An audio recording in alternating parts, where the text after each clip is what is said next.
meinen, er arbeitet für die Armee. Das hat uns gerade noch gefehlt. Hier ist die Bewaffnung. Ich könnte fast meinen, er arbeitet für die Armee. Das ist ein Signal an die Resistance.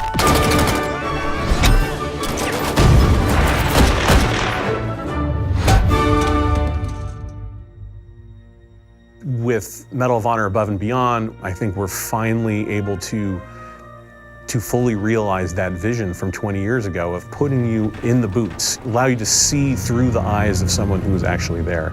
And that's been the most exciting and fulfilling part of the project. There's no moment in this game where like you're just relaxed, right? You're in a war zone.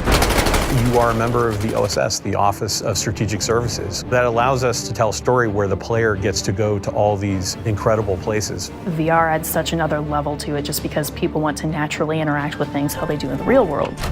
Whether you're inside a Sherman tank or at an airfield or sneaking into a Nazi subbase, the level of immersion is unprecedented. Through the power of VR, you're climbing a wall, you're pulling out your gun, you're catching a grenade in midair and throwing it back. Those are all things that you end up doing yourself. It's exciting and it's terrifying and it's fun and it's cool kind of helping create these experiences for people. We are making a game about the reality of World War II. So for us, the authenticity was everything. When you put that headset on, you feel like you're back in World War II era Europe. It's a very surreal experience to be there without being there. You're not watching history on a flat screen. You're experiencing history with your own eyes. We have the opportunity to sit down and interview combat veterans from World War II. It's very emotional and it's very inspiring.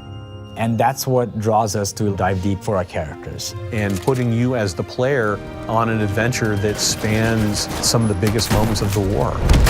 Medal of Honor franchise immediately gives us something more intimate, more cinematic. Games are at their best when they're immersive, and we're finding all sorts of little things you can't do in traditional games. Having the backing of Respawn and Oculus gives us the ability to push those boundaries in ways that it hasn't been pushed before. When you see someone play it, when they just kind of lose themselves into the game, it's been pretty impressive. If the game we're making ignites people's imaginations and illuminates the world, then we've accomplished what we set out to do.